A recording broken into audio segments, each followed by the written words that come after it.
Hello everyone, this is Vishwas, roll number 2201CS78, and my friend Hemant, roll number 2201CS44. Today we'll be explaining our project P2P LAN file sharing system.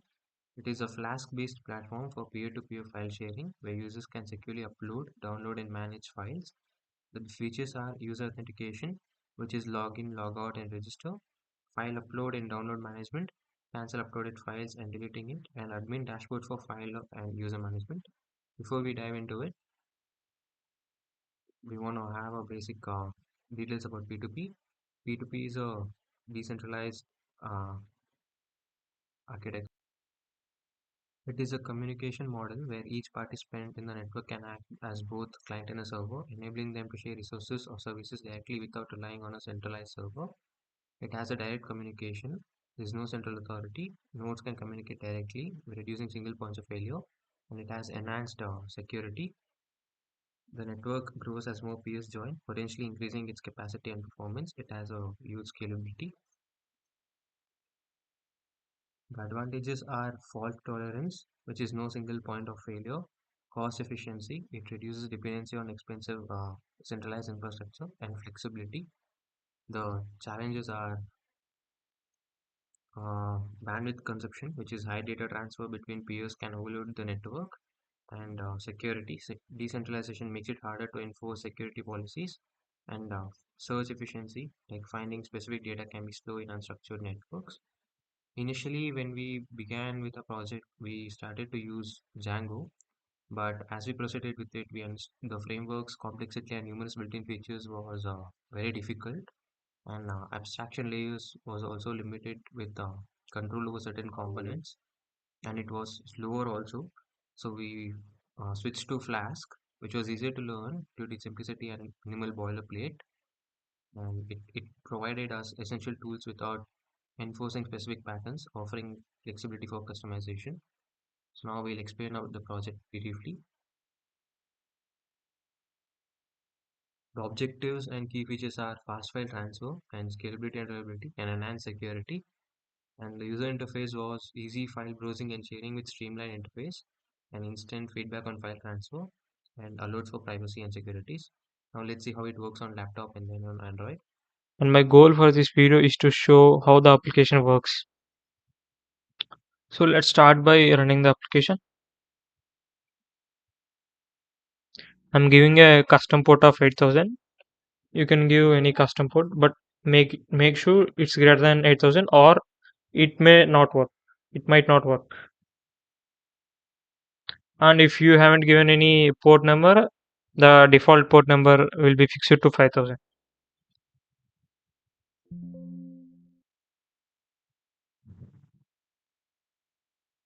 Now I am running this link.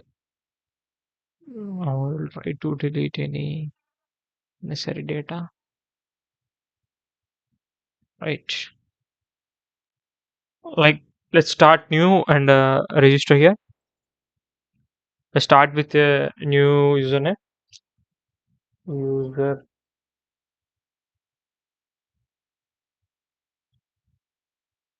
user one. Give IP address of your system and port number of the server.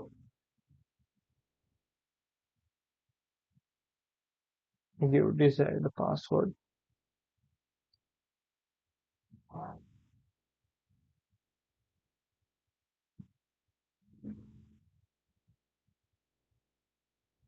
Since we have successfully registered, let's try the first requirement in this project. The first requirement is user registration. Allow users to register and create a unique username. So let's start by registering the username once again, giving some random numbers.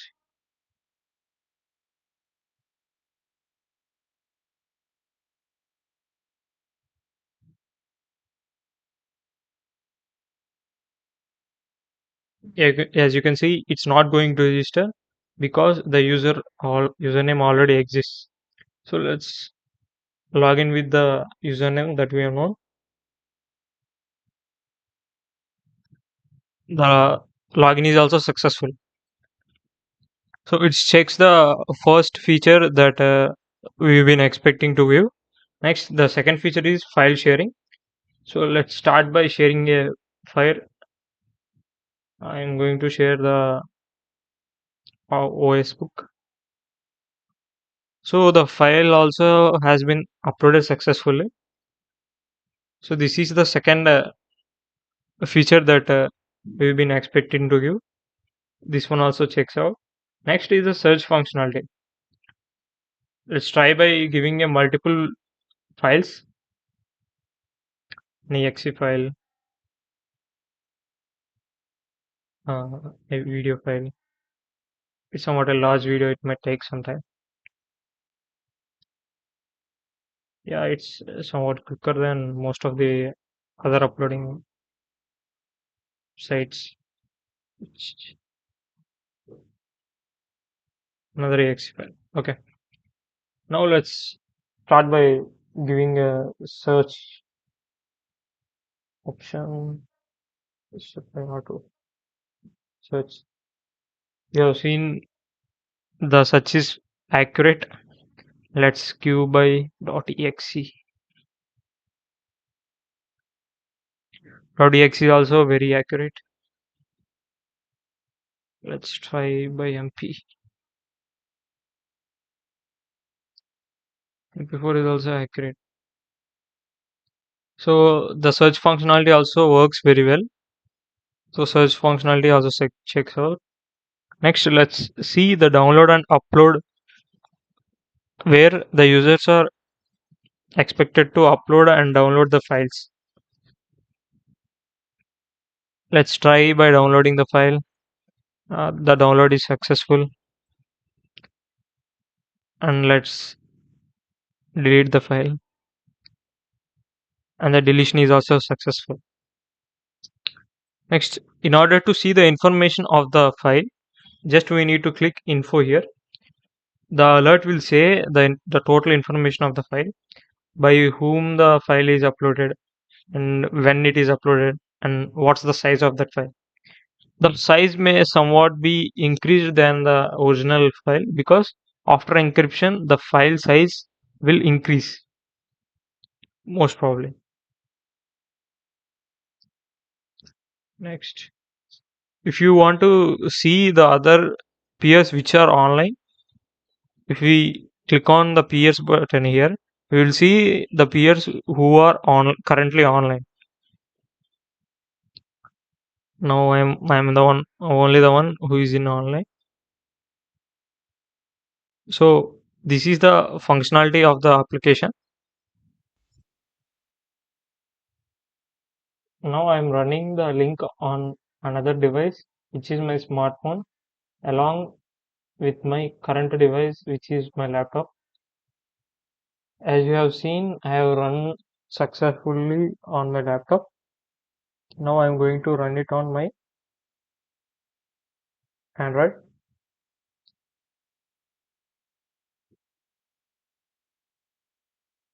Let's copy the link and paste. Yes, it's been redirected to login. Now we are going to create a new user. We are giving the username to user2 and give the IP address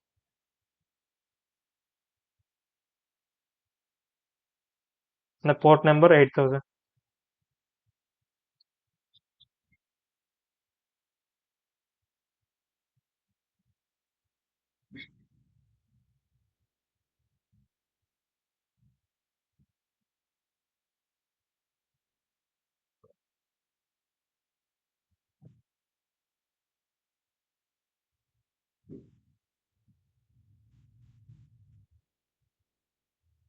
After registering, let's log in with the user2.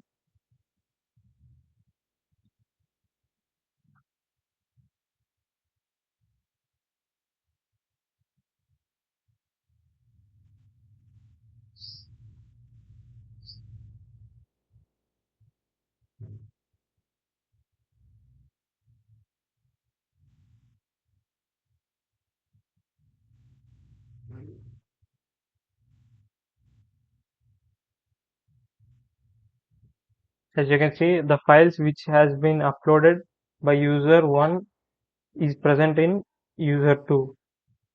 This is how the files are shared between a peer-to-peer network.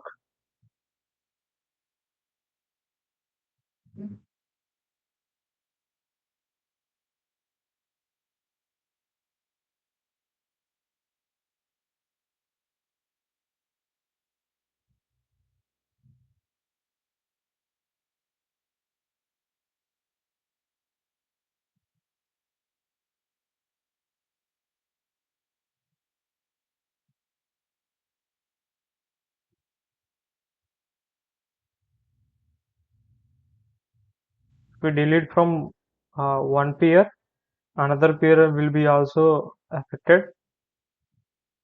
As you can see, I have deleted from user 1. Now it's deleted from user 2. And if we open peer links in both of the systems, we can see those both are coexistingly present in that online peers HTML. We are getting info in both Android also. Now I'm going to upload a file, video GIF. As the upload is also successful from the Android. And if we see this in laptop, the laptop will also update the file.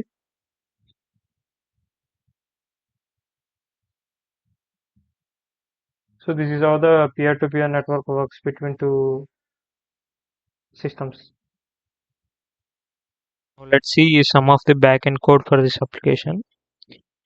So the application is based on Flask API incorporated with Socket IO, and we've used SQL Alchemy for database and Workjug for generating hash and securing file name, and used arg first for including a port number and data time and time zone for uploading times.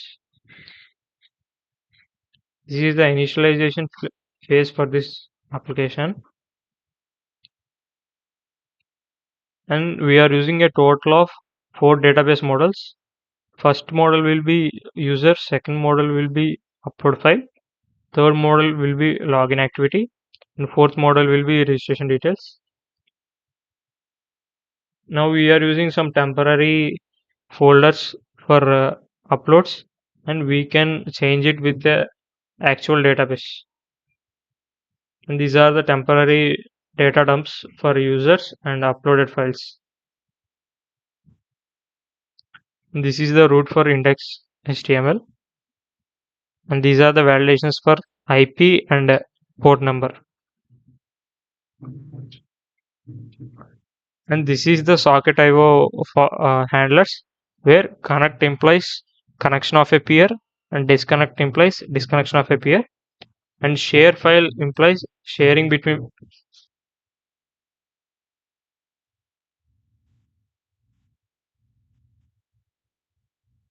This is the register route, login route. There are some routes that I have pre-created for future purposes. This is online peers page. This is the route to fetch file. This is the get peer name.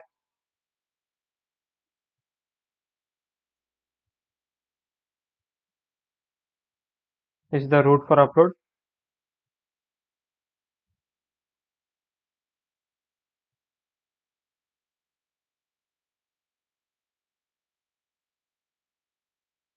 This is the route to upload files.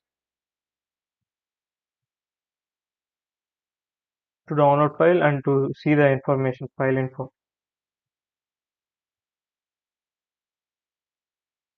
and to delete a file.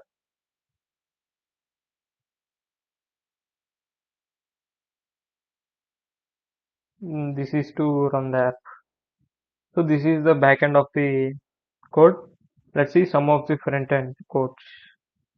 like HTML, this index HTML, which redirects to login HTML, some CSS, and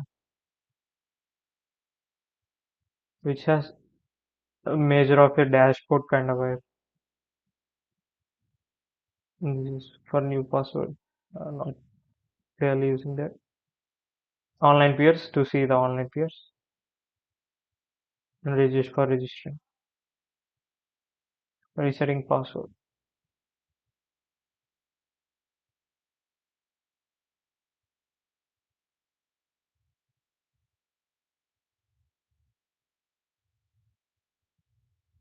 This is the upload.html.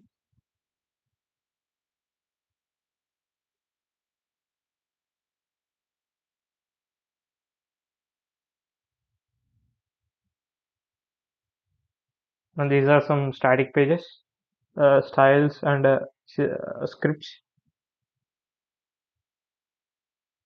And this is the instance which contains our database database tables, important database tables. And that's it for the code for this application. Thank you all for watching our course project explanation video. Now we still have few further ideas which we want to implement in the near future and make it more advanced. Until then, have a great time. Thank you all once again.